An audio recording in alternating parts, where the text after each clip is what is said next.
આપણે મધ્ય ગુજરાતની વાત કરીએ, જયેશ આપણી જોડે જોડાયા છે, પોલિટિકલ રિપોર્ટર. જયેશ, જ્યારે મધ્ય ગુજરાતની વાત કરીએ એમાં અમદાવાદ ઈસ્ટ, અમદાવાદ વેસ્ટ, વડોદરા, આ એવી સિટીઝ એરિયા છે, શહેરી વિસ્તારો છે, એમને ઇન્ક્લુડ કરવામાં આવે છે અને શહેરી વિસ્તારોમાં હંમેશા બીજેપીની પકડ મજબૂત રહી છે.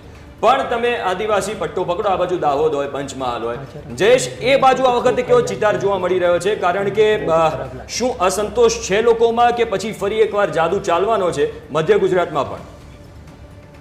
જેમ ચોક્કસથી જે પ્રકારે વાત કરવામાં આવે તો જે શહેરી વિસ્તારો છે કે જ્યાં ભાજપ છે તે ખૂબ જ મજબૂતીથી હંમેશાથી સામે આવતું રહ્યું છે, એ પછી લોકસભાની ચૂંટણી હોય કે પછી વિધાનસભાની ચૂંટણી હોય, પરંતુ આ વખતે જે પ્રકારે એક એન્ટી ઇન્કમ્બન્સીનો માહોલ છે તે જોવા મળ્યો, તેમ છતાં પણ અમદાવાદ, વડોદરામાં ભાજપ છે તે પ્રમુખતાથી આગળ છે તે આવ્યું છે અને જે વોટ શેર છે તે હજુ પણ વધે એ પ્રકારનું નિષ્ણાંતો છે તે માની રહ્યા છે, જે ભાજપના નેતાઓ છે તે માની રહ્યા છે. કારણ કે જે પ્રકારે આપણે વડોદરામાં જોયું કે ત્યાં વિરોધ થયો, ઉમેદવાર બદલવા પડ્યા, એ જ પ્રકારે છે તે સાબરકાંઠામાં પણ થયું, પરંતુ અંતે છે તે જે મતો પડ્યા કે જ્યારથી પીએમ મોદીનો પ્રવાસ થયો, રેલીઓ થઈ અને ત્યારબાદ જે તમામ વાતો હતી, જે વિવાદો હતા એ દૂર થયા અને ફરી એ વિસ્તારોમાં લોકો છે તે મતદાન માટે આવ્યા. અને ખાસ કરીને આ વખતની જો પેટર્ન જોઈએ આપણે કે મહિલા મતદારો છે તે વધુ સામે આવી છે. જે પુરુષ મતદારો છે તેના કરતાં મહિલાઓની કતારો હતી, મહિલાઓની સંખ્યા જે મતદાન સમયે હતી તે વધુ હતી અને એ માનવામાં આવી રહ્યું છે કે એ ક્યાંક ને ક્યાંક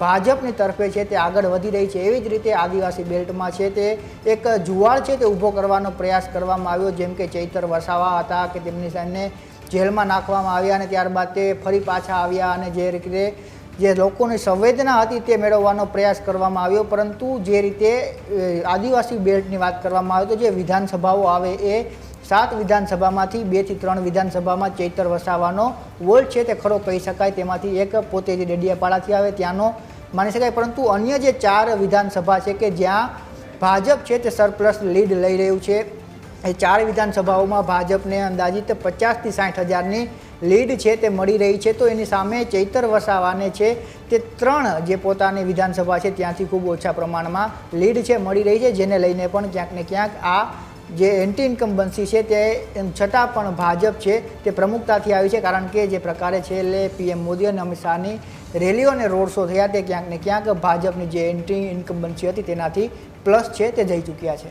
બિલકુલ જયેશ. અને મયુર, આપણે મધ્ય ગુજરાતની અત્યારે વાત કરી રહ્યા છે. 7 થી 8 બેઠક મોટાભાગે એક્ઝિટ પોલ પ્રમાણે બીજેપી જોડે છે અને એકાદ બેઠક 0 થી 1 કોંગ્રેસ જોડે જઈ શકે. અને આણંદ બેઠક અત્યારે કારણ કે અસમંજસમાં છે, ક્ષત્રિય મતદારો સૌથી વધારે છે, એના પછી ઓબીસી છે, અમિત ચાવડાનું એક બેકગ્રાઉન્ડ રહ્યું છે, માધવસિંહ સોલંકી હોય કે પછી એક આખું પ્રોપર એમનું પણ બેકગ્રાઉન્ડ રહ્યું છે. મધ્ય ગુજરાતમાં આ બધી બેઠકો પર તો બીજેપીને મયુર તકલીફ નહીં પડે, પણ આપના મતે શું ખેડા પણ એક એવી બેઠક બની શકે છે કે જ્યાં, કારણ કે ત્યાં પણ ક્ષત્રિયોનો જે વોટ બેંક છે એ વધારે છે, તો ત્યાં પણ તકલીફ પડી શકે ખરી? જી બિલકુલ.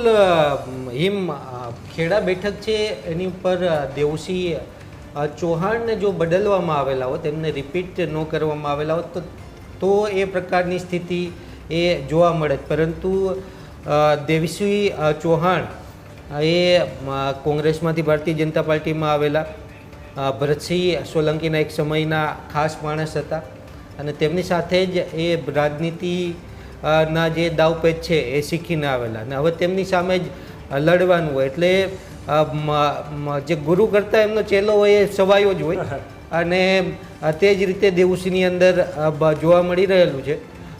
ધારાસભ્ય ભારતીય જનતા પાર્ટીમાં આવી અને બનેલા અને પછી સંસદ સભ્ય કેન્દ્રીય મંત્રી.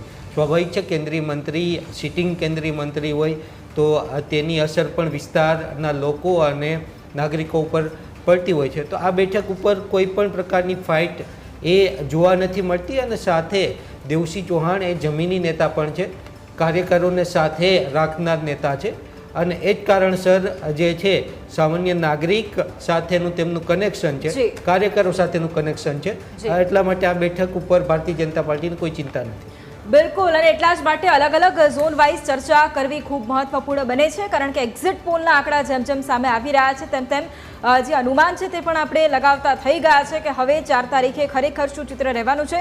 ખેર 4 તારીખ આવશે ત્યારે વધુ ચિત્ર સ્પષ્ટ થઈ જશે. દક્ષિણ ગુજરાતની પણ આગળ વાત કરવાની છે, પરંતુ તે પહેલાં લઈશું એક બ્રેક.